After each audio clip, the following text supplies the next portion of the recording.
Now there was a famine in the land, besides the previous famine in Abraham's time. And Isaac went to Abimelech, king of the Philistines, in Gerar. The Lord appeared to Isaac and said, "Do not go down to Egypt. Live in the land where I tell you to live. Stay in this land for a while, and I will be with you and will bless you. For to you and your descendants I will give all these lands and will confirm the oath I swore to your father Abraham.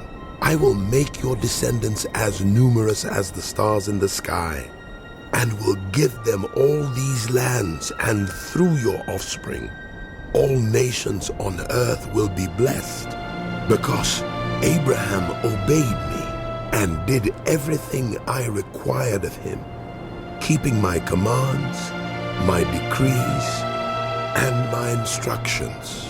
So Isaac stayed in Gerar. When the men of that place asked him about his wife, he said, "She is my sister." Because he was afraid to say, "She is my wife," he thought, "The men of this place might kill me on account of Rebekah, because she is beautiful." When Isaac had been there a long time, Abimelech, king of the Philistines, looked down from a window and saw Isaac caressing his wife Rebekah. So Abimelech summoned Isaac and said, "She is really your wife? Why did you say, 'She is my sister'?" Isaac answered him, "Because I thought I might lose my life on account of her." Then Abimelech said, "What is this you have done to us? One of the men might well have slept with your wife, and you would have brought guilt upon us." So Abimelech gave orders to all the people, "Anyone who harms this man or his wife shall surely be put to death." Isaac planted crops in that land, and the same year reaped 100-fold, because the Lord blessed him. The man became rich, and his wealth continued to grow until he became very wealthy. He had so many flocks and herds and servants that the Philistines envied him. So all the wells that his father's servants had dug in the time of his father Abraham, the Philistines stopped up, filling them with earth. Then Abimelech said to Isaac, "Move away from us.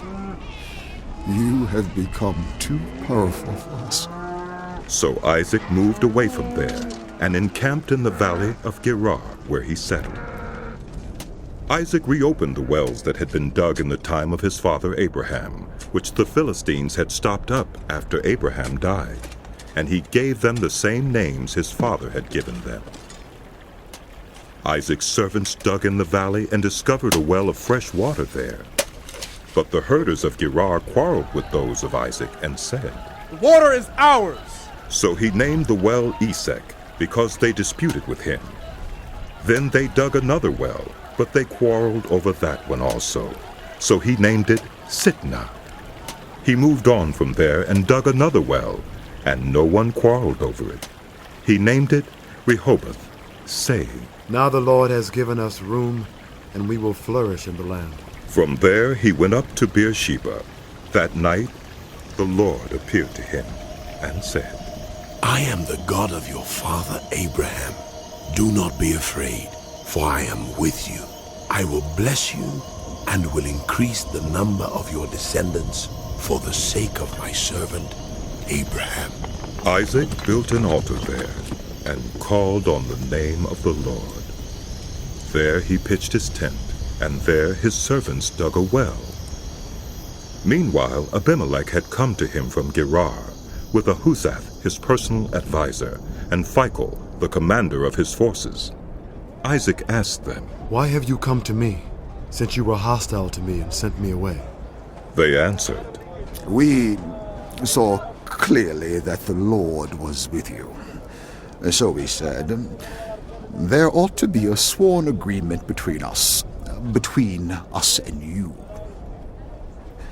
Let us make a treaty with you that you will do us no harm, just as we did not harm you, but always treated you well, and sent you away peacefully. And now you are blessed by the Lord." Isaac then made a feast for them, and they ate and drank. Early the next morning, the men swore an oath to each other. Then Isaac sent them on their way, and they went away peacefully. God be with you. That day Isaac's servants came and told him about the well they had dug. They said, We found water. He called it Sheba, and to this day the name of the town has been Beer-sheba. When Esau was 40 years old, he married Judith, daughter of Beeri the Hittite, and also Basemeth, daughter of Elon the Hittite. They were a source of grief to Isaac and Rebekah. When Isaac was old and his eyes were so weak that he could no longer see, he called for Esau his older son and said to him, My son, Here I am. He answered. Isaac said, I am now an old man and don't know the day of my death. Now then, get your equipment, your quiver and bow, and go out to the open country to hunt some wild game for me. Prepare me the kind of tasty food I like, and bring it to me to eat, so that I may give you my blessing before I die. Now Rebekah was listening as Isaac spoke to his son Esau. When Esau left for the open country to hunt game and bring it back, Rebekah said to her son Jacob, Look, I overheard your father say to your brother Esau, Bring me some game and prepare me some tasty food to eat, so that I may give you my blessing in the presence of the Lord before I die. Now, my son, listen carefully and do what I tell you. Go out to the flock and bring me 2 choice young goats, so I can prepare some tasty food for your father, just the way he likes it. Then take it to your father to eat, so that he may give you his blessing before he dies. Jacob said to Rebekah his mother, But my brother Esau is a hairy man, while I have smooth skin. What if my father touches me? I would appear to be tricking him and would bring down a curse on myself rather than a blessing. His mother said to him, My son, let the curse fall on me. Just do what I say. Go and get them for me. So he went and got them and brought them to his mother, and she prepared some tasty food, just the way his father liked it. Then Rebekah took the best clothes of Esau, her older son, which she had in the house, and put them on her younger son Jacob. She also covered his hands and the smooth part of his neck with the goat skins. Then she handed to her son Jacob the tasty food and bread she had made. He went to his father and said, My father. Yes, my son. He answered. Who is it? Jacob said to his father, I am Esau, your firstborn. I have done as you told me. Please sit up and eat some of my game, so that you may give me your blessing. Isaac asked his son, How did you find it so quickly, my son? The Lord, your God, gave me success. He replied. Then Isaac said to Jacob, Come near, so I can touch you, my son, to know whether you really are my son Esau or not. Jacob went close to his father Isaac, who touched him and said, The voice is the voice of Jacob, but the hands are the hands of Esau. He did not recognize him, for his hands were hairy like those of his brother Esau. So he proceeded to bless him. Are you really my son Esau? I am. He replied. Then he said, My son, bring me some of your game to eat, so that I may give you my blessing. Jacob brought it to him, and he ate. And he brought some wine, and he drank. Then his father Isaac said to him, Come here, my son, and kiss me. So he went to him and kissed him. When Isaac caught the smell of his clothes, he blessed him and said, The smell of my son is like the smell of a field that the Lord has blessed.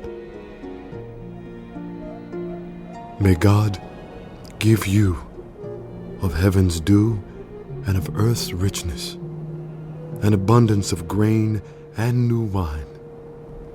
May nations serve you and peoples bow down to you. Be Lord over your brothers, and may the sons of your mother bow down to you. May those who curse you be cursed, and those who bless you be blessed. After Isaac finished blessing him, and Jacob had scarcely left his father's presence, his brother Esau came in from hunting. He too prepared some tasty food and brought it to his father. Then he said to him, My father, please sit up and eat some of my game, so that you may give me your blessing. His father Isaac asked him, Who are you? I am your son, he answered. your firstborn, Esau. Isaac trembled violently and said, Who was it then that hunted game and brought it to me? I ate it just before you came, and I blessed him. And indeed he will be blessed. When Esau heard his father's words, he burst out with a loud and bitter cry and said to his father, Bless me too, my father. But he said, Your brother came deceitfully and took your blessing. Esau said, Isn't he rightly named Jacob? This is the second time he has taken advantage of me. He took my birthright, and now he has taken my blessing. Then he asked, Haven't you reserved any blessing for me? Isaac answered Esau, I have made him lord over you, and have made all his relatives his servants. And I have sustained him with grain and new wine. No, Father, don't tell me. No. So what can I possibly do for you, my son? Esau said to his father, What, do you only have one blessing? Oh, my father, bless me too. My father. Then Esau wept aloud. His father Isaac answered him, Your dwelling will be away from the earth's richness, away from the dew of heaven above. You will live by the sword, and you will serve your brother. But when you grow restless, you will throw his yoke from off your neck. Esau held a grudge against Jacob because of the blessing his father had given him. He said to himself, The days of mourning for my father are near. Then I will kill my brother Jacob. When Rebekah was told what her older son Esau had said, she sent for her younger son Jacob and said to him, Your brother Esau is planning to avenge himself by killing you. Now then, my son, do what I say. Flee at once to my brother Laban in Haran. Stay with him for a while, until your brother's fury subsides. When your brother is no longer angry with you and forgets what you did to him, I'll send word for you to come back from there. Why should I lose both of you in one day? Then Rebekah said to Isaac, I'm disgusted with living because of these Hittite women. If Jacob takes a wife from among the women of this land, from Hittite women like these, my life will not be worth living.